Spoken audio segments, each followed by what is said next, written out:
ప్రియులారా, యేసుక్రీస్తు ప్రభువారు భూలోకానికి రావడంలో గల ప్రధానమైన ఉద్దేశం మనకు అన్నం తక్కువైందని కాదు,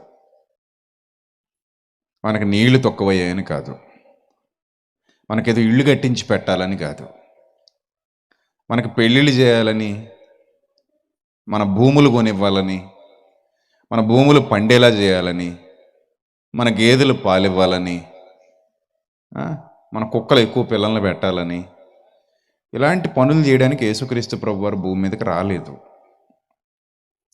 యేసుక్రీస్తు ప్రభు భూమి మీదకి రావడం అంటే మామూలు విషయమా చెప్పండి? మామూలు విషయమా? చాలా గొప్ప పని అయితే తప్ప ఆయన భూమి మీదకి రావాల్సిన అవసరత లేదు. ఎంతో గొప్ప పని అయి ఉండాలి. ఇప్పుడు మీ వన్నెపూడి గ్రామానికి ఎప్పుడు పడితే అప్పుడు సీఎం గారు వచ్చేస్తారా? ఎందుకు రారు? మీకు ఆయనైనా సీఎం కాదా? ఆయనేనా? మరి వచ్చేస్తారా? రారు. ఎందుకు రారు? కింద ఇంకా చాలామంది అధికారులు ఉన్నారు. దేనికి పడితే దానికి సీఎం మన ఊరికి రాడు. సీఎం ప్రతిసారి మన ఊరు వచ్చేయాల్సిన అవసరత లేదు. మరి పరలోకం అనే మహాలోకాన్ని విడిచిపెట్టి కలిగి ఉన్నది ఏది ఆయన లేకుండా కలగలేదు. సృష్టికర్తగా ఉన్నటువంటి, సృష్టికర్త దగ్గర వాక్యముగా ఉన్నటువంటి ఆయన దైవకుమారుడు. ఆ మహాలోకాన్ని విడిచిపెట్టి భూలోకానికి, మట్టి లోకానికి ఎందుకు శరీరధారిగా వచ్చాడు? మరలా మనలాంటి శరీరంలోనికి ఈ భూమి మీదకి రావడానికి గల ప్రధానమైన కారణం ఏంటి? భూమి మీదకి వస్తే ఇక్కడ ఎంత రిస్క్ ఉందంటే, ఈ శరీరంలోనికి వచ్చాడు అంటే ఈ శరీరం పాప శరీరాకారము అని వ్రాయబడింది. దాని గురించి ఏ ఆకారం అట? పాప శరీర ఆకారము. రోమపత్రిక 8వ అధ్యాయం 4వ వచనంలో ఉంటుంది ఆ మాట. రోమపత్రిక 8వ అధ్యాయం 4వ వచనం మీరు చదివితే, దేవుడు తన సొంత కుమారుని పాప శరీరాకారముతో పంపి అని వ్రాయబడింది. ఏ ఆకారం అని రాయబడింది అక్కడ? పాప శరీర ఆకారం. అంటే ఈ ఆకారంలోనికి రావడం అంటే సామాన్యమైన విషయం కాదు, అది రిస్క్తో కూడుకున్నది. ఎందుకంటే ఈ ఆకారం పాపానికి తొందరగా కనెక్ట్ అయిపోయేటువంటి ఆకారం. అలా పాపానికి కనెక్ట్ అయిపోయేటువంటి ఈ ఆకారంలోనికి యేసుక్రీస్తు ప్రభువు రావడం అంటే, పరలోకాన్ని విడిచిపెట్టి ఈ భూమి మీదకు అడుగు పెట్టడం అంటే, అది ఏదో గొప్ప పని అయితే తప్ప ఆయన చిన్న చిన్న చిల్లర పనుల కోసం రాలేదు. అర్థమవుతుందా? పనికిమాలిన విషయాలను సరిదిద్దడానికో, పనికిమాలిన విషయాల గురించి మాట్లాడడానికో, పనికిమాలిన తగాదాలు తీర్చడానికో, పనికిమాలిన విషయాల మీద దృష్టి నిలపడానికో యేసుక్రీస్తు ప్రభు ఇక్కడికి రాలేదు. అవి తీర్చడానికి ఇక్కడ చాలామంది ఉన్నారు. ఆయనే రావాల్సిన అవసరత లేదు. ఆయనే వచ్చారు అంటే దాని అర్థం ఏంటంటే, అది ఆయన మాత్రమే చేయగలిగినటి పని. మరొకడు చేయలేనిది ఆయన మాత్రమే చేయగలిగినది. మరి కలిగి ఉన్నది ఏది ఎవరు లేకుండా కలగలేదు? యేసుక్రీస్తు లేకుండా కలగలేదు. అలాంటి యేసుక్రీస్తు శరీరధారిగా ఈ భూమి మీదకి వచ్చారు అంటే ఎందుకు వచ్చి ఉంటారు? ఒకసారి ఆలోచించావా ఎప్పుడైనా? చిన్న చిన్న విషయాలకు వస్తారా ఆయన? ఇది తెలియక ఆయన భూమి మీద ఉండగా ఒకడు వచ్చాడట ఆయన దగ్గరికి. చూడండి, అది చదివినప్పుడల్లా నాకు విచిత్రంగా అనిపిస్తుంది. చూడండి, లోకసువార్త 12వ అధ్యాయం 13వ వచనం. ఆ జనసమూహంలో ఒక్కడట, ఆ జనసమూహంలో ఒకడు వచ్చాడట. పెద్ద పనున్నట్టు వస్తుంటారు అప్పుడప్పుడు కొంతమంది. వచ్చి ఏమంటున్నాడంటే, బోధకుడా, పిత్రార్జితములు అంటే మా నాన్న బాగా సంపాదించి చచ్చిపోయాడయ్యా. మా నాన్న బాగా సంపాదించాడు, చచ్చిపోయాడు. ఆ పిత్రార్జితములో నా వాటా నాకు పంచిపెట్టాలని నా సహోదరుడితో చెప్పవయ్యా అని అడిగాడట. ఇప్పుడు యేసుప్రభు వారు పని కట్టుకుని వాళ్ళ ఇంటికి వెళ్ళి వాళ్ళ అన్నయ్యని, పొరే బాబు ఇలారా అని వాళ్ళ అన్నయ్యని పిలిచి, ఇదిగో మీ నాన్న ఎన్ని ఎకరాలు సంపాదించాడు? 2 ఎకరాలండి బాబయ్య. మరి ఒక ఎకరం మీ తమ్ముడికి ఇవ్వాలి కదా? అవునండి బాబయ్య. మరి ఇచ్చేయి, నేను ఎందుకు వచ్చాను అనుకుంటున్నా పరలోకం నుంచి. మీ నాన్న సంపాదించిన 2 ఎకరాల్లో 1 ఎకరం నువ్వు తీసుకుని 1 ఎకరం మీ తమ్ముడికి ఇవ్వాలని, ఇప్పించాలని, ఇంత గొప్ప కార్యం చేయడానికి నేను ఎక్కడి నుంచి వచ్చాను? పరలోకం నుంచి వచ్చానా? ఏమైనా బాగుందండి అది? వాడే కాదు, ఈరోజు క్రైస్తవ్యంలో కూడా ఇలాంటి బ్యాచ్ ఉన్నారు. మాకు ఏది పాలు ఇవ్వట్లేదండి, అమ్మగారు అయ్యగారు చేసిన ప్రార్థన వల్ల. ఆహా, గట్టిగా చేసి ఉంటారు. సంఘం అంతా చేసిన ప్రార్థన వల్ల మాకేది ఈరోజు పొద్దున పాలు ఇచ్చిందండి. సిగ్గుండాలి ఏంటి మాటలు చెప్పడానికి. అంటే యేసుప్రభువుకు ప్రార్థన చేస్తే మీకు ఏదో పాలు ఇప్పించాడా? ఇందుకే పాలు ఆపించినోడు ఎవడో మరి, అపవాదా? నీ దగ్గర 1 లీటర్ పాలు ఆపించేస్తే అపవాదికి చాలా మేలు అనమాట. అది వాడి గోల్ అదే అన్నమాట. ఏ గేదె పాలు ఆపిద్దుమా అని ఏ గేదెని వెతుకుతూ తిరుగుతాడుచున్నాడు అనమాట, గర్జించ సింహం వాళ్ళేవాడు. మా కోడి గుడ్డు పెట్టట్లేదని ఒకళ్ళు, మా గేదె పాలు ఇవ్వట్లేదని ఒకళ్ళు. దీనికి అమ్మగారు అయ్యగారు ప్రార్థనలో బుద్ధి ఉండాలి. గేదెల కోసం ఆ ప్రార్థన, కుక్కల కోసం ఆ ప్రార్థన, కోడి గుడ్డెట్టకపోతే ప్రార్థన. నా దగ్గర రా, నువ్వు పెడతావు గుడ్డు, కోడి కాదు. బుద్ధి జ్ఞానం లేదు ఈరోజు చాలా మందికి. అసలు ఆయన ఏంటి, ఆయన విలువేంటి? ఎంత తగ్గించేస్తామో మనం ఆయన్ని. అందుకే అన్నాడు ప్రభు, మిమ్మును బట్టియే కదా నా నామం అన్యజనుల మధ్య ఏమవుతోంది? దూషింపబడుతుంది. ఎవరు దీనికి కారణం? మీరే అన్నాడు. దీనికి కారణం ఎవరంటే మీరే. అజ్ఞానంగా మాట్లాడతారు, అజ్ఞాన సంబంధమైన విషయాల గురించి ప్రభువును అతికిస్తారు. అక్కడ తీసుకొచ్చి వ్యర్థమైన విషయాలు తీసుకొచ్చి ప్రభుకు కలుపుతారు. చీపు. అప్పుడప్పుడు సాక్ష్యాలు వింటుంటే ఒళ్ళు మండిపోతుంటుంది. చూడండి ఎంత దారుణంగా ఉన్నాయండి మనుషుల ఆలోచనలు.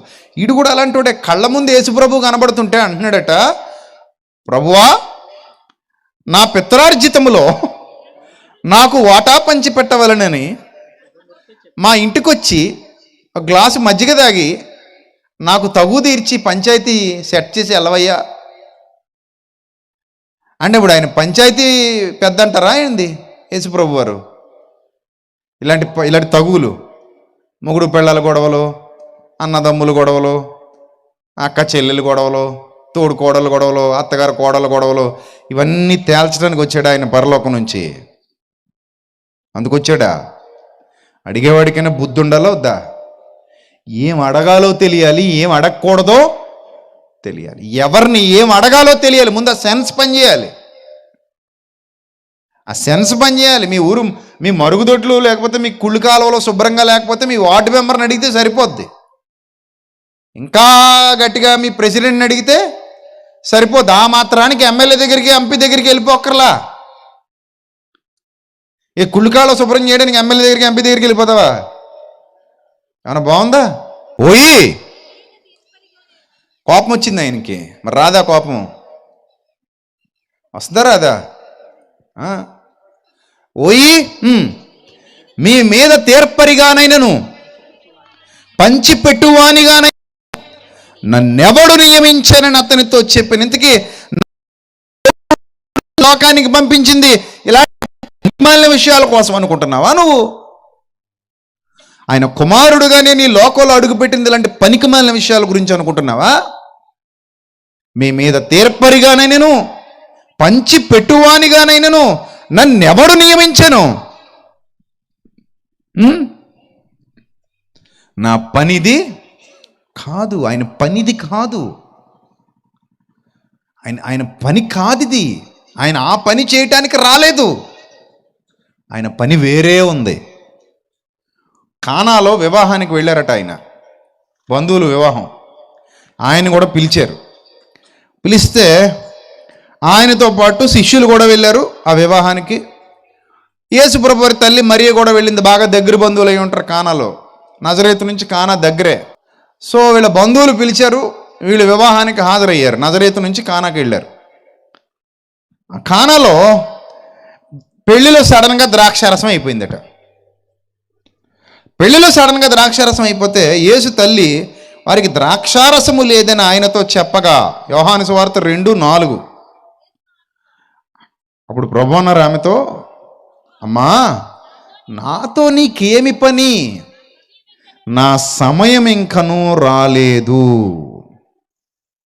చూసారా ఏమంటున్నారు? అమ్మ నాతో నీకేమి పని, నా సమయం ఇంకనూ రాలేదు. అంటే ఆయన పని వేరు, ఆయన వచ్చింది వేరు, ఆయన చేయాల్సినవి వేరు. ఆయన పరలోకం విడిచి భూమి మీదకి వచ్చాడంటే మామూలు పనులు చేయటానికి కాదు, ఆయన మామూలు చిన్న చిన్న విషయాల కోసం కాదు ఆయన వచ్చింది, వ్యర్థమైన విషయాల కోసం కాదు ఈ భూమి మీద అడుగుపెట్టింది. ఏదో బృహత్తర కార్యక్రమం ఉంది, ఏదో అత్యంత విశేషమైన కార్యక్రమం ఉంది. ఆ విశేషమైన కార్యక్రమం కోసమే ఆయన వచ్చాడు తప్ప పనికిమాలిన విషయాల కోసం ప్రభు ఎందుకు వస్తారండి ఇక్కడికి? రారు కదా. ముఖ్యమంత్రితో ఆగిపోయాం మనం ఇందాక. అదే ప్రధానమంత్రి దగ్గరికి వెళ్తే, ప్రధానమంత్రి మన ఊరు వస్తాడా? వస్తాడా? ఎందుకు రాడు? రాడంతే. ఆయన ఎక్కడో ఢిల్లీలో ఉంటాడు. ఏదైనా ఇంపార్టెంట్ పని ఉంటే తప్ప ఎక్కడికి పడితే అక్కడికి ప్రధానమంత్రి వెళ్ళడు. ఒకవేళ వెళ్ళాడు అంటే అది ఏదో పెద్ద ఇంపార్టెంట్ కార్యక్రమం అయ్యి ఉండాలి అతనికి. అంతే తప్ప చిల్లర చిల్లర విషయాలకి, చిల్లర చిల్లర పనులకి ఆయన రాడు.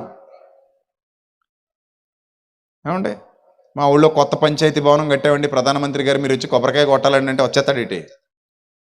రాడు కదా. అదైనా కొంచెం గౌరవంగా ఉంది. కానీ ఏమండి మా అన్నయ్యకి నాకు ఒక అరెకరం దగ్గర తేడా అవుతుందండి, మీరు వచ్చి తగ్గు తీర్చాలని ప్రధానమంత్రి గారు అంటే వస్తాడా? రాడు కదా. మరి ప్రధానమంత్రే రానప్పుడు పరలోకపు ప్రభు ఎలా వచ్చేస్తాడు? పరలోకపు ప్రభు ఆయన సర్వలోకానికి అధిపతి, సర్వలోక న్యాయాధిపతి, ముల్లోకాల చక్రవర్తి, సమస్తాన్ని కలిగించి నడిపిస్తున్న మహాగణుడు, అలాంటి సర్వ సృష్టికర్త అయినటువంటి వాడు, సర్వానికి రాజైన వాడు, దేవుని ప్రియకుమారుడు ఆయన ఎందుకు వచ్చాడు ఈ లోకానికి అంటే చాలామందికి ఆ రోజుల్లో అర్థం కాలేదు ప్రియులారా. అర్థం కాక ఆయన ఒక సామాన్యుడిలా చూసేవారు. కొంతమంది ఏమో ప్రవక్త అనుకునేవారట, కొంతమంది ఏమో రోగాలు తగ్గించడానికి వచ్చాడు అనుకునేవారట, కొంతమంది ఏమో ఏవో అద్భుత కార్యాలు చేయడానికి వచ్చాడు అనుకున్నారట, కొంతమంది ఏమో భోజనం పెడుతున్నాడు, రొట్టె ముక్కలు చేప ముక్కలు చక్కగా పెడుతున్నాడు కాబట్టి ఆ తిండి పెట్టేవాడు అనుకున్నారట. ఇంక ఇలాంటి వాళ్ళు ఏమో పంచిపెట్టేవాడు అనుకున్నారట. ఇలా రకరకాలుగా ఆలోచిస్తున్నారు. కానీ ఆయన రాక అసలు ఆ పరలోకాన్ని విడిచి భూలోకానికి ఎందుకు జరగాలి అన్న విషయం మీద సరైన అవగాహన ఆ రోజుల్లో ఎవరికి లేదు, ఈ రోజుల్లో కూడా చాలామందికి లేదు.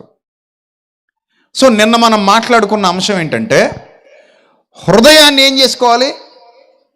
శుద్ధి చేసుకోవాలి. మరి హృదయాన్ని శుద్ధి చేయాలి అంటే అది అందరికీ సాధ్యమయ్యే విషయం కాదు. మీరు ఏ సూపర్ స్పెషాలిటీ హాస్పిటల్కైనా వెళ్ళండి, పళ్ళు క్లీన్ చేయమంటే చేస్తారు, కళ్ళు క్లీన్ చేయమంటే చేస్తారు, పొట్ట క్లీన్ చేయమంటే చేస్తారు.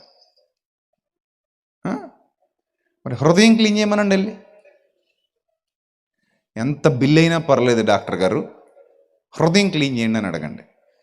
మళ్ళీ హృదయం అంటే ఇదని చెప్పకండి, ఇది గుండె. హృదయం క్లీన్ చేయాలి. ఎవరైనా చేయగలరా? ఎవరు చేయలేరు. మరి హృదయాన్ని శుద్ధి చెయ్యాలి అంటే ఆ హృదయాన్ని కలిగించిన వాడు రావాలి.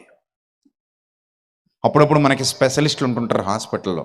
నరాల స్పెషలిస్టు, ఎముకల స్పెషలిస్టు, గుండె స్పెషలిస్టు, కన్నుకి ఐ స్పెషలిస్టు, ఇలా ఒక్కో దానికి ఒక్కో స్పెషలిస్ట్ ఉంటాడు. కిడ్నీ స్పెషలిస్టు, లివర్ స్పెషలిస్టు, ఇలా ఒక్కో దానికి ఒక్కో స్పెషలిస్టు. మరి ప్రభు దేనికి స్పెషలిస్టు? ఎస్, మానవ హృదయాన్ని శుద్ధి చేయడానికే యేసుక్రీస్తు స్పెషలిస్ట్.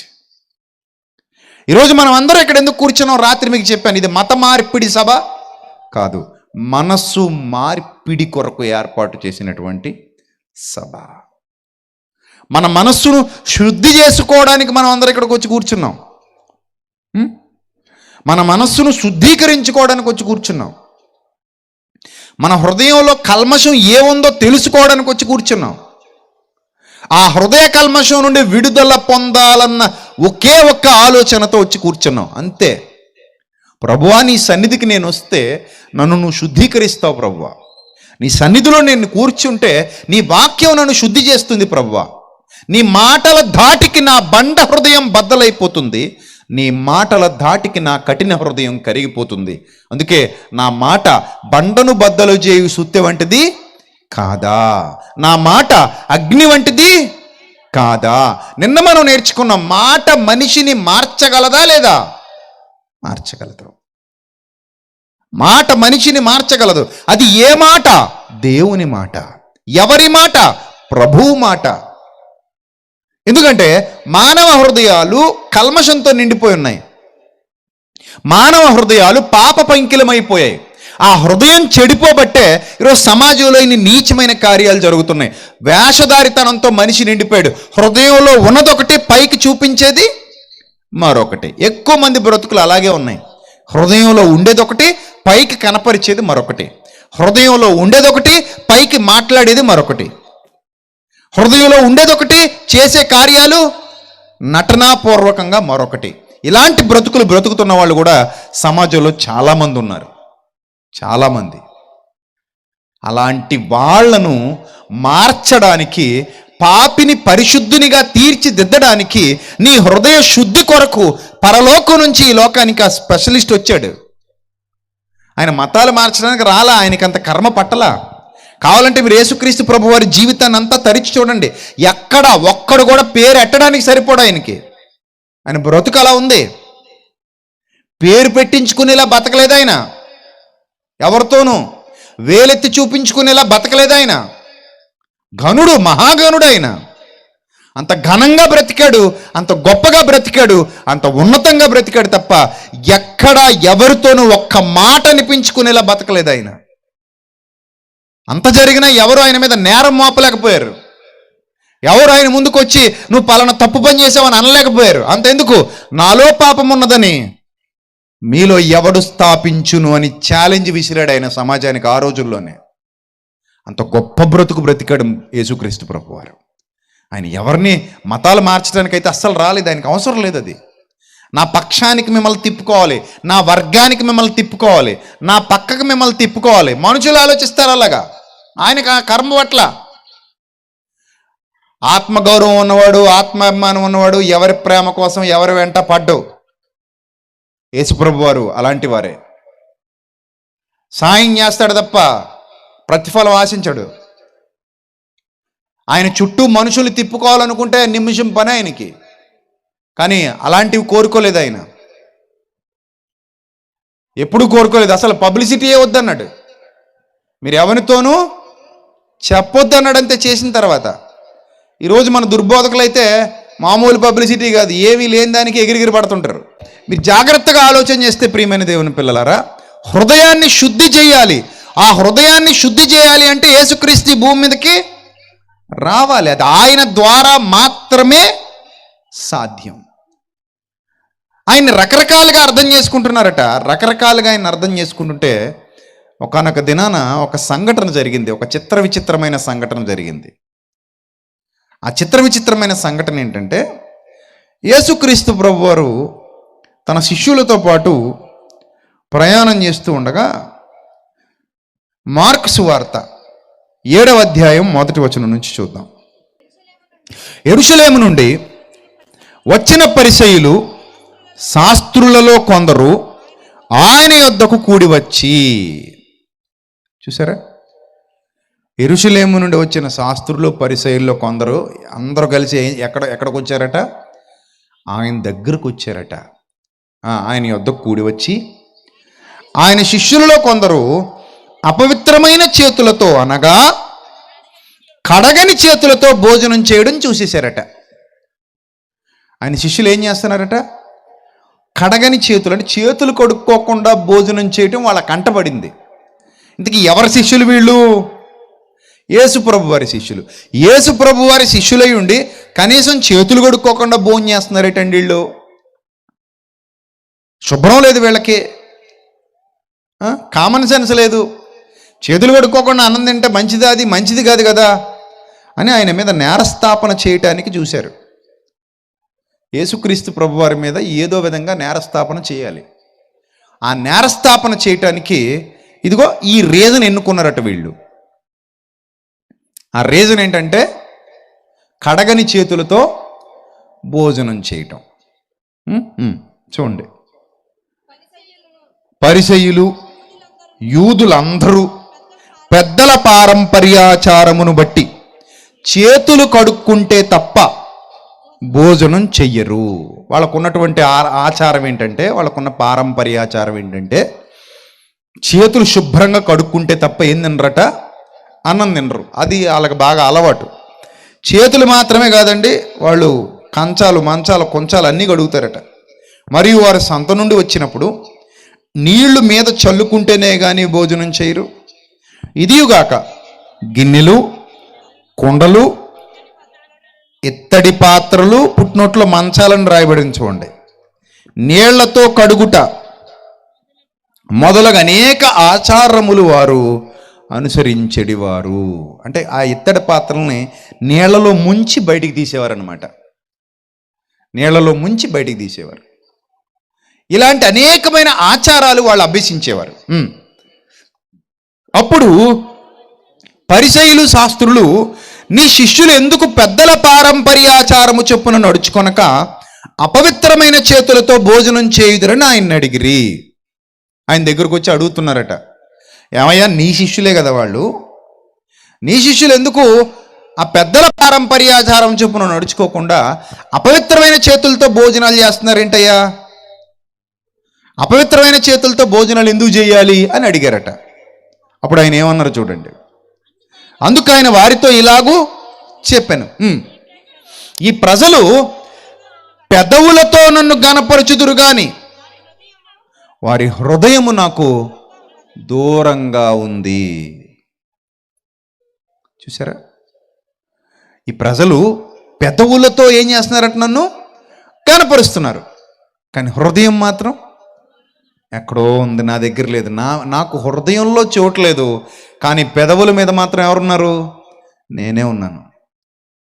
ఈరోజు క్రైస్తవ సమాజం కానివ్వండి, మానవ సమాజం కానివ్వండి, పెదవులతో గనపరచడం, హృదయాన్ని దూరం పెట్టడం అలవాటు చేసుకుంటున్నారు. తప్పండి, అది చాలా తప్పు. ఆ మనస్తత్వమే దేవునికి నచ్చదు.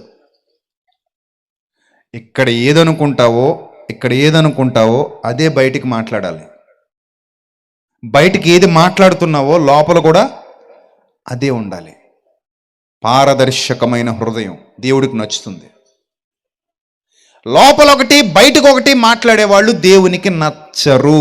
వాళ్ళను దేవుడు ఏమంటాడు తెలుసా, వేషధారులు అంటాడు. ఏమంటాడు, వేషధారులు. కొండ బద్దలు కొట్టినట్టు మోకం మీద మాట్లాడగలగాలి. దానికి చాలా ధైర్యం కావాలి. అది నీ అలవాటుగా మారిపోవాలి. దాట్స్ యువర్ యాటిట్యూడ్ అయిపోవాలి.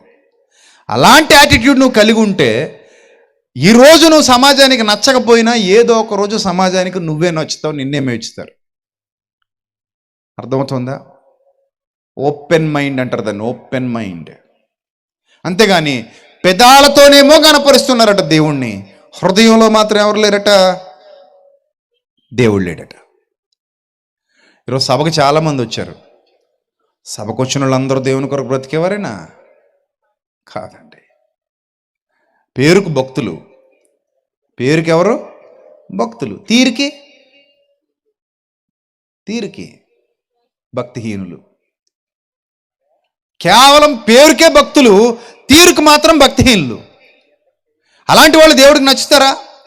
నచ్చరు. ఆయన వచ్చిందే శుద్ధీకరించడానికి, ఆయన వచ్చిందే హృదయాన్ని వెలిగించడానికి, ఆయన వచ్చిందే మనిషి మనసును మార్చడానికి. ఆ మనసే కల్మషంతో నిండిపోతే, ఆ మనసే నాటకీయతతో నిండిపోతే దేవునికి బాధ కాదా? ఆలోచించండి. దేవునికి బాధ కాదా? బాధే. కాబట్టి ఈ సందర్భాన్ని మీరు జాగ్రత్తగా గమనిస్తుంటే, ఈ ప్రజలు పెదవులతో నన్ను గనపరుస్తున్నారు, కానీ వారి హృదయం మాత్రం నాకు ఎలా ఉంది? దూరంగా ఉంది. ఏమండి? అంటే మాటలో ఇష్టం ఉంది, మనసులో ఏమి లేదు, ఇష్టం లేదు. కేవలం మాటలో మాత్రమే ఇష్టం, మనసులో అసలు ఇష్టమే లేదు. అది ఎంత క్రూరమైన హేయమైన మానసిక చర్య, అది ఎంత వేషధారణతో కూడుకున్నది. అది నువ్వు మనసులో ఏదుందో పైకి అది చెప్పలేనప్పుడు నువ్వు అసలు మనిషివే కాదు, వేస్ట్, నీ బ్రతుకే వేస్ట్. మనసులో ఏదనుకుంటున్నావో బయటికి అది చెప్పగలిగే ధైర్యం, శక్తి మన దగ్గర ఉండాలి. అర్థమైందా? సో ఇక్కడ సందర్భాన్ని మనం గమనిస్తుంటే వీళ్ళు పెదవులతో నన్ను గనపరుస్తున్నారు, కానీ వారి హృదయం ఎలా ఉంది? నాకు దూరంగా ఉంది. ఈరోజు మేము భక్తులు అని చెప్పుకుంటున్న చాలామంది ఉంటారు, పెదాలతో భజనలు చేస్తారు, పెదాలతో గొప్ప గొప్ప మాటలు మాట్లాడతారు, అన్ని పెదవులతోనే, కానీ లోపల హృదయం మాత్రం చాలా వంచనతోనూ నీచత్వంతోనూ నిండుకొని ఉంటుంది. అందుకే ఇక్కడ ఎంత క్లియర్గా చెప్తున్నాడంటే, వారు మానవులు కల్పించిన పద్ధతులు దేవోపదేశములను బోధిస్తూ నన్ను వ్యర్థముగా ఆరాధించుదురు అని వ్రాయబడినట్టు వేషధారులైన మిమ్మను గూర్చి యెషయా ప్రవచించినది సరియే అన్నాడా లేదా? ఇలాంటి మెంటాలిటీ కలిగిన వాళ్ళందరినీ ఏమంటున్నాడు? వేషధారులు. అంటే లోపలొకటి, పెదాల మీద మరొకటి. అర్థమైందా? లోపల ఒకటి పెట్టుకున్నారు, బయటకు ఒకటి మాడుతున్నారు. ఇలాంటి భావజాలం కలిగిన వాడు ఎవడైతే ఉన్నాడో వాళ్ళని అంటున్నాడు, మీరు వేషధారులు. మీలాంటి వేషధారులు దేవుని భక్తులు కాదు. మీలాంటి వేషధారులు ధర్మం ఎరిగిన వారు కాదు.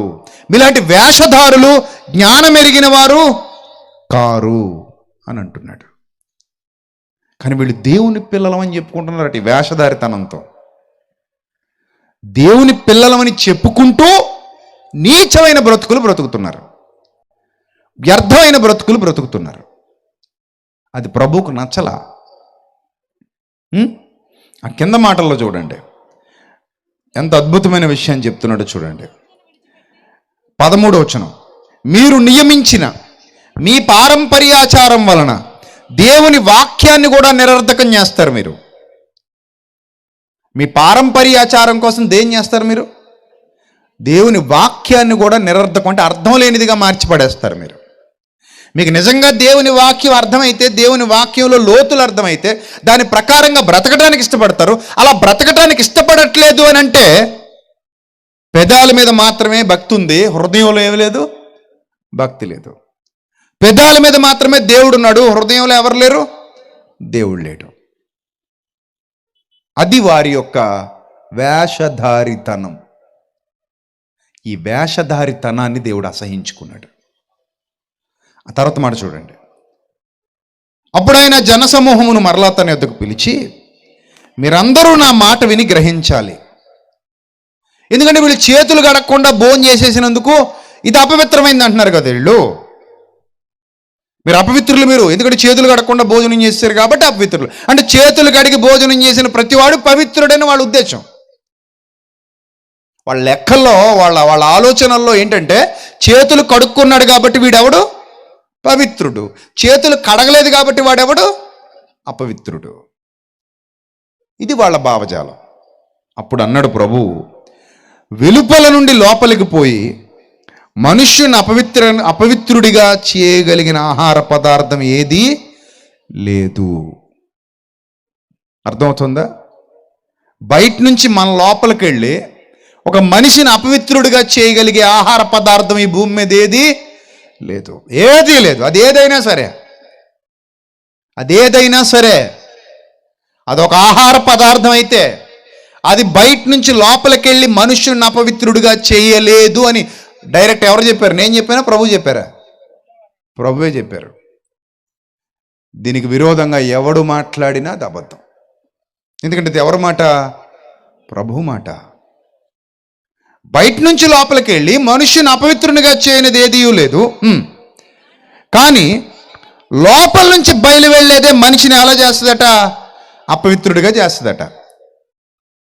లోపల నుంచి బయటకు వచ్చేది. లోపల నుంచి బయటకు వచ్చేది అంటే ఏంటి? ఎక్కడి నుంచి? లోపల నుంచి అంటే ఎక్కడి నుంచి? హృదయంలో నుంచి. హృదయంలో నుంచి బయటకు వచ్చేదే మనిషిని ఎలా చేస్తుంది? అపవిత్రుడిగా చేస్తుంది. చూడండి, ఆయన జనసమూహమును విడిచి ఇంటిలోనికి వచ్చినప్పుడు ఆయన శిష్యులు ఈ ఉపమానమును గూర్చి ఆయన అడుగగా వాళ్ళకు డౌట్ వచ్చింది. ప్రభువా, జరిగినటువంటి ఇన్సిడెంట్ అంతా అబ్జర్వ్ చేస్తుంటే బయట నుంచి లోపలికి వెళ్ళి మనుష్యుడిని అపవిత్రుడిగా చేసేది ఏమీ లేదు, కానీ లోపల నుంచి బయటకు వచ్చి మనుష్యుడిని అపవిత్రుడిగా చేసేది ఏదో ఉందని చెప్తున్నావు కదా ప్రభువా. ఇంతకీ ఏంటది? మాకు అర్థం కాలేదు. లోపల నుంచి బయటకు వెళ్ళి అపవిత్రుడిగా చేయలేదంటున్నావు, బయట నుంచి లోపలికి వస్తే మాత్రం అపవిత్రులు అయిపోతారంటున్నావు, ఏంటి ప్రభు అది? మాకు అర్థం కావట్లేదు అని అడిగితే అప్పుడు ఏమంటున్నాడు చూడండి. ఆయన వారితో ఇట్లా, నేను మీరును ఇంత అవివేకులై ఉన్నారా? మీరు కూడా ఇంత అవివేకులుగా ఉన్నారా? వెలుపల నుండి మనుష్యుడి లోపలికి పోవునదేది వాణిని అపవిత్రుడుగా చెయ్యజాలదని మీరు గ్రహింపకున్నారా?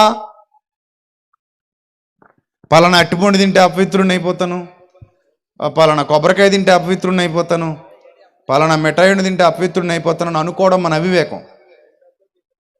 ఏది తిన్నా మనం అపవిత్రులం కావంటున్నాడు. ఆహార పదార్థం ఏది తిన్నా మీరేమవరు? అపవిత్రులు ఎవరు? ఆహార పదార్థం వల్ల మనిషి అపవిత్రుడైపోడు.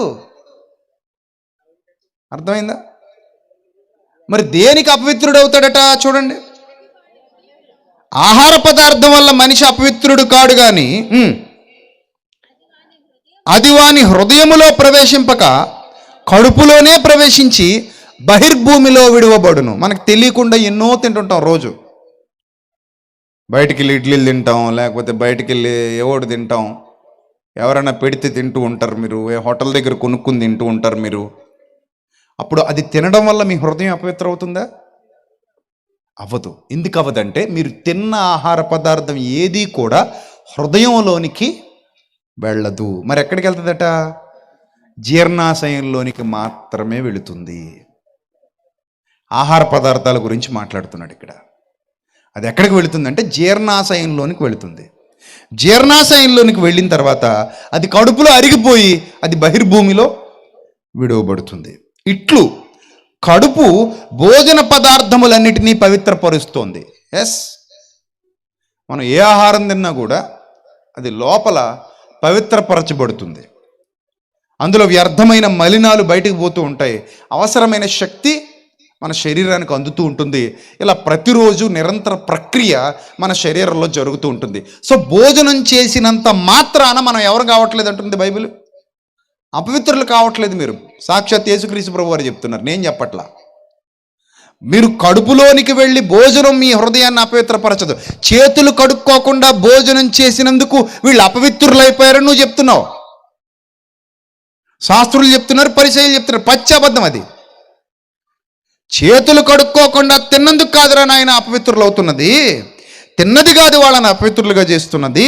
వాళ్ళ హృదయంలో నుంచి ఏదైతే బయటకు వస్తుందో అది వాళ్ళని అపవిత్రులుగా చేస్తుంది అని మనుష్యుని లోపల నుండి బయలు వెళ్ళున్నది మనుష్యుని అపవిత్రపరుస్తుంది. ఇంతకీ ఏం బయలు వెళుతుందట? లోపల నుండి 21 వచ్చిన ఇంపార్టెంట్, అందరూ చూడండి. లోపలి నుండి అనగా మనుష్యుల హృదయములో నుండి. ఎక్కడి నుంచి? మనుష్యుల హృదయములో నుండి దురాలోచన. ఎక్కడ పడుద్ది ఇది? దురాలోచన అనేది ఎక్కడ పడుద్ది? మనిషి హృదయంలో పడుద్ది. నెక్స్ట్ జారత్వము. ఎక్కడ పడుద్ది ఇది? అది కూడా హృదయంలోదే. ఇన్విజిబుల్ థింగ్స్ ఇవన్నీ కూడా హృదయం కనిపించదు. హృదయంలో పుట్టే ఈ దౌర్భాగ్య లక్షణాలు కూడా కనిపించవు. దురాలోచనలు అనేవి హృదయంలో పడతాయి. ఆ హృదయము కనిపించదు, అనగా మనసు కనిపించదు. మనసులో పుట్టే చెత్త కనిపించదు, నీచమైన ఆలోచన కనిపించదు. కానీ ఆహార పదార్థం ఏమవుతుంది? కనిపిస్తుంది. కనిపించే ఆహార పదార్థం నోట్లోకి వెళ్ళటం వల్ల నువ్వు పాపివి కాలేదు, నువ్వు అపవిత్రుడు కాలేదని ప్రభు అన్నారు. అర్థమైందా? కొంతమంది ప్రభు చెప్పనివి ప్రభు చెప్పినట్టుగా చెప్తుంటారు. అమ్మో అది నీ నోట్లోకి వెళ్ళిందంటే దేవుడు వచ్చి నిన్ను చంపేస్తాడు, దేవుడు ఇంకా నిన్ను అలా చేసేస్తాడు ఇలా చేస్తాడు, పిచ్చ మాటలు మాడుతుంటారు అపరిపూర్ణులు, బైబిల్లో ఒక సత్యం తెలియని వారు. కానీ ప్రభు చెప్తున్నాడు, చాలా స్పష్టంగా చెప్తున్నాడు, నాయనా బయట నుంచి లోపలికి వెళ్ళి ఏ ఆహార పదార్థం మనల్ని అపవిత్రులుగా చేయలేదు నాయన. దానికి ఆ శక్తి లేదు, దానికి ఆ శక్తి లేదు. అన్నం ముద్దకు ఆ శక్తి లేదు. మనల్ని అపవిత్రులుగా చేసే శక్తి అన్నానికి లేదు. మనల్ని అపవిత్రులుగా చేసే శక్తి ఆహార పదార్థాలకు లేదు. మరి దేనికుంది? దేనికుంది? హృదయానికి ఉంది. చూసారా ఎంత బాగుందో యేసుప్రభు వారు బోధించిన బోధ. హృదయానికి ఉంది తప్ప ఆహార పదార్థానికి లేదని ఆయనే అన్నాడు. హృదయానికి ఉంది. అదేం చేస్తుందట, లోపల నుంచి ఆ హృదయంలో నుంచి జనరేట్ అవుతాయి ఇవన్నీ, హృదయంలో నుంచి ఉత్పత్తి అవుతాయి ఇవన్నీ. హృదయంలో నుంచి ఉత్పత్తి అయ్యే వాటికి అపవిత్రత ఆపాదించబడుతోంది. ఏమేమి ఉత్పత్తి అవుతున్నాయో చూద్దాం. లోపల నుంచి అనగా మనుష్య హృదయంలో నుండి దురాలోచనలు, జారత్వాలు, దొంగతనాలు, నరహత్యలు, వ్యభిచారాలు, లోభాలు, తనములు, కృత్రిమం, కామ వికారం, మత్సరం, దేవదూషణ, అహంభావం, అవివేకం, ఇలాంటివన్నీ ఎక్కడి నుంచి వస్తున్నాయి? హృదయంలో నుండి వస్తున్నాయి. ఇవేవి కంటికి కనబడేవి కావు. కంటికి కనబడవి, ఇవి లోపల పుడతాయి. ముసలం లోపల పుడుతోంది, మలినం లోపల పుడుతోంది, చెత్త లోపల పేరుకుపోతుంది, అనగా మనిషి హృదయంలో పేరుకుపోతుంది. ఇలాంటి దౌర్భాగ్యపు లక్షణాలన్నీ మనిషి హృదయంలో పేరుకుపోయి అవి బయటికి రావడం వలన నువ్వు అపవిత్రుడు అవుతున్నావు నాయనా. అంతేగాని చేతులు కడక్కుండా తిన్న ఆహారం నిన్ను అపవిత్రుడిగా చేయట్లేదు, లేకపోతే ఇంకొకటి ఏదో ఆహారం నిన్ను అపవిత్రుడిగా చేయట్లేదు, ఎక్కడో ఎవరో పెట్టిన ఆహారం నిన్ను అపవిత్రుడిగా చేయట్లేదు. ఆహారం వలన నువ్వు అపవిత్రుడు కావట్లేదు, హృదయంలో పుట్టిన ముసలం వలన నువ్వు అపవిత్రుడు అవుతున్నావు. ఇది పరిపూర్ణమైన జ్ఞానం, పరిపూర్ణమైన జ్ఞానం.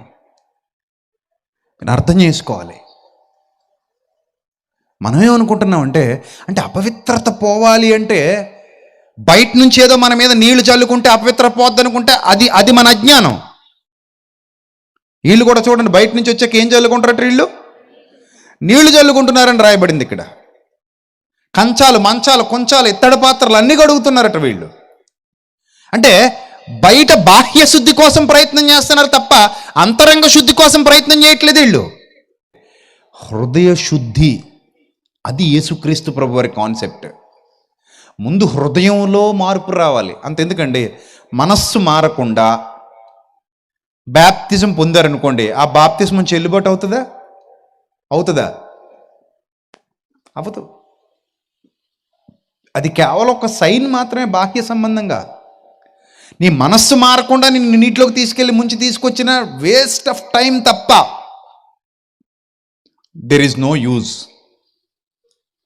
ఎందుకు యూజ్ లేదంటున్నానంటే, నీ హృదయంలోనే ఉందంతా. హృదయం మారినప్పుడు బయటికి ఎన్ని చేసినా వృధా, వేస్ట్. అందుకే ఇక్కడ ప్రభు ఎంత స్పష్టంగా, ఎంత లోతుగా ఎందుకు చెప్తున్నారంటే, నాయనా హృదయంలో నుండి కనిపించని ఇంత చెత్త బయటకు వస్తుంది. అందులో దురాలోచనలు ఉన్నాయి. ప్రతి నీచ కార్యానికి బేస్ ఏది? దురాలోచనే కదా. నువ్వు చేసే ప్రతి దుర్మార్గపు పనికి ఒక దురాలోచన ముందు నీ మనసులో పుడుతుంది. ఆ దురాలోచన ముందు నీ మనసులో పుట్టాకనే అది కార్యరూపం దాల్చుతుంది. ఒక పనికిమాలిన పని చేయడానికి ఒక మనిషి తలపెడతాడు, అది తలపెట్టిన తర్వాత కార్యరూపం దాల్చుతుంది. అవునా కాదా? అంటే ముందు ఎక్కడ పుడుతోంది? అది హృదయంలో పుడుతోంది. హృదయంలో పుట్టిన తర్వాతే కార్యరూపం దాల్చుతోంది. అర్థమైందా? ఆ తర్వాత మాట చూడండి, దురాలోచన తర్వాత జారత్వం. జారత్వం కూడా ముందు ఎక్కడ పుడుతుంది? అది హృదయంలోనే పుడుతుంది. శరీరంలో పుట్టేది ముందు హృదయమే అన్నింటికీ మూలం. హృదయమే అన్నింటికీ మూలం. ఆ జారత్వం కూడా హృదయంలోనే పుడుతుంది. దొంగతనం అది ఎక్కడ పుడుతోంది? అది కూడా హృదయంలోనే. దొంగతనం చేయాలన్న ఆలోచన వచ్చాక అది కార్యరూపం దాల్చుతుంది. అది కూడా హృదయంలోనే పుడుతుంది. తర్వాత నరహత్య, అది ఎక్కడ? అప్పటికప్పుడు కత్తి తీసుకుని వెళ్తున్నాడా? లేదు, ముందు హృదయంలో పుడుతుంది. ఏదో ద్వేషం, ఏదో కోపం, ఏదో అసూయ. ఆ హృదయంలో పుట్టిన తర్వాతనే అది కార్యరూపం దాల్చుతుంది, హత్యకు దారితీస్తుంది. తర్వాత వ్యభిచారం, అది కూడా హృదయ సంబంధమైందే. ముందు మోహపు చూపులతో ప్రారంభమవుతుంది జారత్వాలు, వ్యభిచారాలు. ఆ మోహపు చూపుతో ప్రారంభమైన తర్వాత మెల్లిమెల్లిగా అది కార్యరూపం దాల్చుతుంది. తర్వాత లోభము అనగానే లోక సంబంధమైనటువంటి ఒక రకమైన పిసినారితనం, ఒక రకమైన ధనాపేక్ష. కృత్రిమం అంటే కల్పించుకున్నవి, కృత్రిమములు కల్పించుకున్నవి. చూడండి, పురుషులతో పురుషులు, స్త్రీలతో స్త్రీలు అవాచ్యమైనది చేయుచు అన్నాడు రోమపత్రికలో. సో కృత్రిమములు, కామ వికారము అన్నాడు చూడండి, మత్సరము, మూల భాషలో చెడ్డ కళ్ళు అంటాడు. మత్సరం అంటే కుళ్ళు, చెడ్డ కళ్ళు అట. మత్సరం అంటే పుట్టినోట్లో చెడ్డ కళ్ళు అని రాశాడు. మత్సరము, దేవదూషణ, దేవుని దూషించే బ్యాచ్ ఉంటుంది. వాళ్ళు దేవుని దూషిస్తూ బ్రతుకుతుంటారు, దేవుని మీద చెడ్డగా మాట్లాడుతుంటారు. వాళ్ళకి దేవుడు ఏ అన్యాయం చేయలేదు. నిజానికి వాళ్ళకి దేవుడు చేసిన అన్యాయం అంటే ఏదీ లేదు, కానీ దేవుని దూషిస్తారు వాళ్ళు. హృదయం చెడిపోయింది అంతే. ఇంకది హృదయం పాడైపోయింది కాబట్టి నీలో నుంచి ఏమొస్తుంది? దేవుణ్ణి దూషించే పాపం కట్టుకుంటున్నావు. ఆ పాపం నిన్ను వెంటాడుతూనే ఉంటుంది, వదలదు. తల్లిని తండ్రిని దూషిస్తేనట వాడి దీపం ఎక్కడ ఆరిపోద్దట? కారు చీకట్లో ఆరిపోద్దంది బైబిల్. ఎవరిని దూషిస్తే? అమ్మని నాన్నని దూషిస్తే నీ దీపం ఎక్కడ ఆరిపోద్ది అంటాడు? కారు చీకట్లో ఆరిపోద్ది అంటాడు. మరి అమ్మా నాన్న కంటే దైవం గొప్పది కదా, దేవుడు గొప్పవాడు కదా. మరి అలాంటి దేవుణ్ణే దూషిస్తున్న వాడి దీపం ఏమైపోద్ది? అలాంటి దైవ దోషణకు పాల్పడుతున్న దౌర్భాగ్యుల జీవితాలు ఏమైపోతాయి? త్వరితగతిన నాశనం అయిపోతాయి. మొక్క ఎండకు మాడిపోయినట్టుగా వారి జీవితాలు మాడిపోతాయి. చాలా భయంకరమైన పాపం దైవ దోషణ. ఎందుకంటే దేవుడు అందరికీ ఉపకారి, ఆయన ఉత్తముడు. ఆయన మంచివారి మీద చెడ్డవారి మీద తన సూర్యుని ఉదయింపజేస్తున్నాడు. నీతిమంతుల మీద అనీతిమంతుల మీద కూడా వర్షాన్ని కురిపిస్తున్నాడు. ఆయన అందరినీ ప్రేమిస్తున్నాడు, అందరినీ సమానంగా చూస్తున్నాడు, అందరి ఎడల దీర్ఘశాంతము గలవాడే ఉన్నాడు. అలాంటి దైవాన్ని దూషించడం అంటే మహాభయంకరమైన పాతకం. అది ఆ పాతకం కట్టుకుంటున్నాడంటే అది ఎక్కడి నుంచి వస్తుంది? హృదయంలో నుండి వస్తుంది. ఆ భయంకరమైన పాపానికి పురుకొల్పబడుతున్నాడు, హృదయంలో నుంచి వస్తుంది ఆ పాపం. నెక్స్ట్, అహంభావం. ఇది ఎక్కడ ఉంటుంది? హృదయంలోనే. అవివేకం, ఇది ఎక్కడిది? హృదయంలోనే. ఇలాంటి దుర్గుణాలన్నీ, ఇలాంటి నీచ గుణాలన్నీ, ఇలాంటి భయానకమైన లక్షణాలన్నీ ఎక్కడి నుంచి వస్తున్నాయట? మానవుని హృదయంలో నుంచి బయటకు వస్తున్నాయట. అలా వచ్చిన ప్రతిసారి మనిషి ఏమైపోతున్నాడు? అపవిత్రుడే అవుతున్నాడు. ఒకళ్ళు నిజంగానే చేతులు గడకుండా భోజనం తిన్నాం అనుకుందాం. కాసేపు చేతులకి ఏముంది అనుకుందాం? మురికి. ఈ మురికితో మనం భోజనం చేసాం. ఈ మురికితో ఒకవేళ భోజనం చేస్తే ఏదో కొద్దిగా సుస్థి చేస్తుంది. అంటే సరిగా అరక్కపోవడము, కడుపు నొప్పి రావడము, విరోచనాలు పట్టుకోవడము, సంథింగ్ ఏదో ఇష్యూ వస్తుంది. అది మళ్ళీ 2-3 రోజులకి ఏమైపోద్ది? క్లియర్ అయిపోద్ది, తగ్గిపోద్ది. శరీరానికి రోగం రావడం సహజం. ఏదైనా బ్యాక్టీరియల్ ఇన్ఫెక్షన్ కానివ్వండి, లేకపోతే ఇంకో రకమైన ఏదైనా వైరస్ ప్రవేశించడం వల్ల కానివ్వండి, మరో రకంగా ఏదైనా ఇబ్బంది జరగడం వల్ల కానివ్వండి, ఒకవేళ కడుపులో బాగోకలేకపోయినా 2-3 రోజుల తర్వాత మళ్ళీ అంతా ఏమైపోద్ది? క్లియర్ అయిపోద్ది. అంటే చేతులు కడగకుండా తిన్నదాని వల్ల కానీ, బయట నుంచి వచ్చింది ఏదో ఆహార పదార్థం ఎవరో మనకు పెట్టారు, అది మనం తినడం వల్ల కానీ మనకు వచ్చిన నష్టం ఏమీ లేదట ప్రభువు చెప్తున్నారు. ప్రతి ఆహార పదార్థము ప్రార్థన వలన పవిత్రపరచబడుతుంది. ప్రార్థన చేసుకుని ఆహారాన్ని భుజించండి అని చెప్తున్నాడు ఆయన. ఇది పరిపూర్ణమైన జ్ఞానం. ఇది కూడా నిజమే. ఎందుకంటే ఆహారంలో విషం కలిపితే మనం చచ్చిపోతాం, కానీ శరీరం చచ్చిపోద్ది. కానీ ఒకవేళ నీ ఆహారంలో ఒక పరిశుద్ధుడికి విషం కలిపి పెట్టినా అతడు ఎక్కడికి వెళ్ళడు? పోడుగా, భయం లేదుగా. మరణం ఎలాగూ తప్పదు. విషాహారం తిన్నా కూడా పరిశుద్ధుడు ఎక్కడికి పోడు, పవిత్రుడు ఎక్కడికి పోడు? వేదనకు వెళ్ళడు, దైవ సన్నిధికే వెళతాడు. సో అంటే ఆహారం నిన్ను అపవిత్రుడిగా ఎట్టి పరిస్థితుల్లో చేయలేదు. అంటే విషం కలిపినా సరే నువ్వు అపవిత్రుడు అవ్వవు, చచ్చిపోతావు అంతే. చచ్చిపోయినంత మాత్రాన్ని నువ్వు ఎక్కడికి పోతావు? ఎలాగూ మరణం ఏదో రోజు తప్పదు. ఒకళ్ళు ఎవడైనా నిన్ను అలా చంపేసినా కూడా నువ్వు ఎక్కడికి వెళ్తావు? తండ్రి సన్నిధికే వెళ్తావు తప్ప నిత్య వేదనకు వెళ్ళవు. దీన్ని బట్టి మనకి ఏమర్థమైందంటే, బయట నుంచి లోపలికెళ్ళి మన హృదయాన్ని పాడు చేసేది ఏది ఈ ప్రపంచంలో లేదు. లోపల నుంచి బయటకు వచ్చేదే మన హృదయాన్ని ఏం చేస్తుందంటే యేసుక్రీస్తు ప్రభువారు అపవిత్రుడిగా చేస్తుంది. దీన్ని గ్రహించాలి. కానీ ఈరోజు చాలామంది దీన్ని గ్రహించలేదు. ఇది అర్థం కావాలంటే బైబిల్ లోతుల్లోనికి వెళ్ళాలి. అపరిపూర్ణులకి ఇవన్నీ అర్థం కావు. అందుకే వాళ్ళు పిచ్చ మాటలు చెప్తుంటారు. అమ్మో అది తిన్నామంటే దేవుడు రంకేసుకుని వచ్చేస్తాడు, ఇది తిన్నామంటే దేవుడు అలా చేసుకొచ్చేస్తాడు, ఇలా చేసుకొ పిచ్చ మాటలు, అపరిపక్వతతో నిండుకున్నటువంటి మాటలు. ఆహార పదార్థం ఏది నువ్వు తిన్నా అది ఆహార పదార్థం అయితే, తినదగినది అయితే, దానివలన దేవునికి ఎలాంటి ప్రాబ్లం లేదు, నీకు నాకు కూడా ఎలాంటి ప్రాబ్లం లేదు.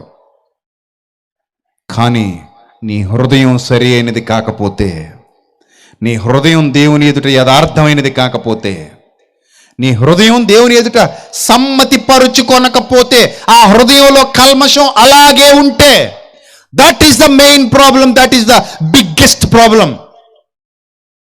అది చాలా పెద్ద ప్రాబ్లం అని యేసుక్రీస్తు ప్రభు వారు చెప్తున్నారు.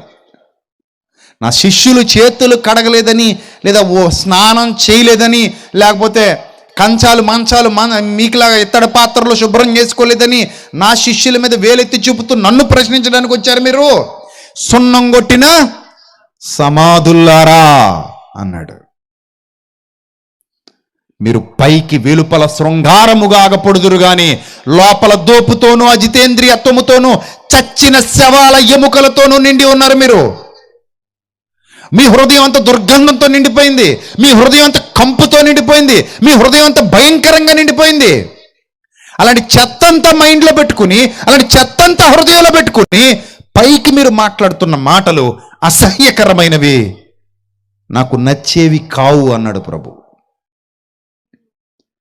అందుకే ముందు వాళ్ళని అంటాడు, ఈ చెడ్డవన్నీ లోపల నుంచి బయలు వెళ్ళి మనుష్యుని అపవిత్రపరుచునని ఆయన చెప్పాను. అందుకే వాళ్ళతో అంటాడు, ముందు గిన్నె లోపల శుభ్రం చేయండి. ఎక్కడ? గిన్నె పళ్ళెం వెలుపల కడగడం కాదు, ఎక్కడ కడగమంటున్నాడు? లోపల కడగండి. మీ గిన్నె పళ్ళెం లోపల కడగండి అంటే హృదయం అనే గిన్నె, హృదయం అనే పళ్ళెం లోపల కడగండి, బయట కాదు. బయట కడకపోయినా ప్రాబ్లం ఏం లేదు, లోపల కడగండి. మీకు ఒక ఎగ్జాంపుల్ చెప్తాను. ధనవంతుడు సన్నపు నార వస్త్రాలు ధరించుకొని చక్కటి ఆరోగ్యంతో నున్నగా ఆనపకాయలా బతికేస్తున్నాడు. ఆనపకాయ చూడండి ఎంత నున్నగా ఉంటుందో, గుండ్రంగా అలా బతికేస్తున్నాడు. కానీ లాజరు పరిస్థితి చూస్తుంటే శరీరం అంతా కురుపులతో నిండిపోయిన వాడే, ఆ కురుపుల నుండి రసి ద్రవాలు స్రవిస్తూ కుక్కలొచ్చి ఆ కురుపులు నాకుతూ అంత బాధాకరమైన పరిస్థితుల్లో, అంత చూడ్డానికి కూడా బాగోలేనటువంటి ఆ జుగుప్సాకరమైన పరిస్థితుల్లో, ఇబ్బందికరమైన పరిస్థితుల్లో బ్రతుకుతున్నాడు. ఇద్దరూ ఒకరోజు చనిపోయారు. పైన శుభ్రం లేని వ్యక్తి పరదేశంలో ఉన్నాడు, పైన శుభ్రంగా గుమ్మడికాయలో ఉన్న వ్యక్తి వేదనకరమైన స్థలంలో ఉన్నాడు. దీన్ని బట్టి మీకు అర్థం కావాలి, దేవుడు నరుని హృదయాన్ని లక్ష్య పెడతాడు తప్ప పై రూపాన్ని ఎంత మాత్రం లక్ష్య పెట్టడు. నీ మాటలు చూసి మనుషులు మోసపోతారేమో, నీ మాటలకు దేవుడు మోసపోడు. Mind it. అంటే ప్రార్థన చేసుకుందాం. పరిశుద్ధుడ, ప్రేమ కలిగిన తండ్రి, దయగలిగిన దేవ, ఇంతవరకు విలువైన మీ మాటలతో మా హృదయాలను పోషించినందుకు, మమ్మల్ని గద్దించినందుకు, మమ్మల్ని ఖండించినందుకు, లోతైన జ్ఞానాన్ని మాకు నేర్పించినందుకు స్తోత్రం తండ్రి. ప్రభా, మీ పిల్లల్ని బలపరచండి, మీ కృపలో భద్రపరచండి, జ్ఞానంతో నింపండి, వివేకంతో నింపండి. రేపటి దినాన మరిన్ని మహాజ్ఞాన సంగతులు మాకు నేర్పించమని, మమ్మల్ని అందరినీ క్షేమంగా తోడుకుని మరలా క్షేమంగా తోడుకుని రమ్మని క్రీస్తు నామములో ఈ ప్రార్థన మనవులు అడుగుచున్నాం మా కన్న తండ్రి. ఆమెన్.